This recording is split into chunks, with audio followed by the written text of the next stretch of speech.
When you hear about Russian oligarchs, you probably imagine billion-dollar yachts, private jets, and villas on the French Riviera. But here's the truth. Many of these assets don't even exist. At least not on paper. They're hidden in offshore companies, trusts, and secretive jurisdictions designed to keep the world guessing. Today we're going deep into the shadowy world of offshore finance to uncover how Russian oligarchs hid billions offshore and why the system still struggles to catch them. To understand how this money moves, we need to go back to the collapse of the Soviet Union. When state-owned industries were privatized, a small group of businessmen, later called oligarchs, snapped up oil, gas, and mining companies for a fraction of their value. By the early 2000s, they weren't just rightful, they were powerful.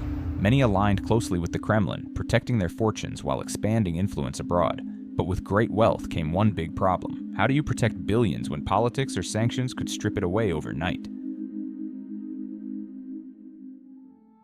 The answer? Offshore finance. A complex network of lawyers, accountants, and shell companies built to hide true ownership. Shell companies, paper firms in tax havens, no staff, no real operations. Trusts and nominees, assets transferred to proxies. Roman Abramovich shifted trusts to his children right before sanctions. Real estate and yachts, mansions in London, mega yachts in Monaco, all owned indirectly.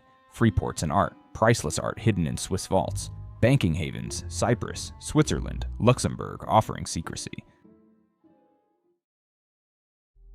Let's break down some of the most notorious cases. Roman Abramovich reorganized trusts worth billions, moving ownership to his children weeks before sanctions. Alisher Usmanov's fortune, spread across trusts and Swiss accounts, was labeled almost impossible to trace. The Troika Laundromat secretly funneled $4.6 billion through European banks. The Cyprus Confidential leaks revealed 67 of 105 Russian billionaires used Cyprus firms to shield assets. So why don't governments just freeze everything? Because the system is built to resist exposure. Opaque legal structures. One yacht may pass through 10 shell firms. Jurisdiction shopping. Move assets when laws change. Professional enablers, lawyers, and banks keep it all running. Just-in-time transfers, ownership shuffled right before sanctions hit. It's a cat-and-mouse game, and the mouse is always one step ahead. Since 2022, Western governments have frozen or seized more than $58 billion in Russian assets. It makes headlines. Yachts chained in Italian harbors, villas sealed in France, but freezing isn't confiscating. Legal battles drag on for years, and many oligarchs still hold control through loopholes. Experts say the real solution isn't just chasing billionaires, it's dismantling the infrastructure that shields them. That means three big changes: transparency, accountability, and cooperation. First, transparency. Several countries are now pushing for public, beneficial ownership registries. These registries would reveal the real individuals behind shell companies, trusts, and offshore firms. For investigators, this is like turning on the lights in a darkened room. But for it to work, it needs to be global, not patchwork. If only a handful of countries comply, oligarchs will simply shift their money elsewhere.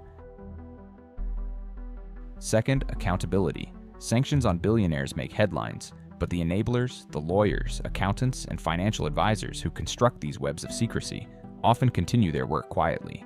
Without penalties for those who design and maintain these systems, oligarchs will always find willing partners. Some experts argue that targeting these intermediaries is the fastest way to break the cycle. And third, cooperation. Money moves faster than laws. A wire transfer can cross borders in seconds, but international investigations take years. Without stronger agreements for data sharing and cross-border enforcement, every reform will remain one step behind. Recent leaks like Cyprus Confidential show us the power of collaboration between journalists worldwide. Imagine if governments shared information with the same speed and efficiency. The future depends on political will. If transparency measures remain weak or fragmented, offshore secrecy won't just survive, it will thrive. But if the momentum builds, the system that protected the world's richest may finally begin to crack. The story of Russian oligarchs isn't just about hidden fortunes, it's about the cracks in our global financial system. Offshore secrecy doesn't only protect oligarchs, it protects corrupt politicians, organized crime, tax evaders, and corporations avoiding responsibility. For ordinary people, the consequences are invisible but devastating. Every dollar hidden offshore is a dollar that doesn't fund schools, hospitals, or infrastructure. It fuels inequality, undermines democracy, and erodes trust in the system. Seizing yachts may grab headlines, but the real fight is much bigger: rebuilding financial integrity on a global scale.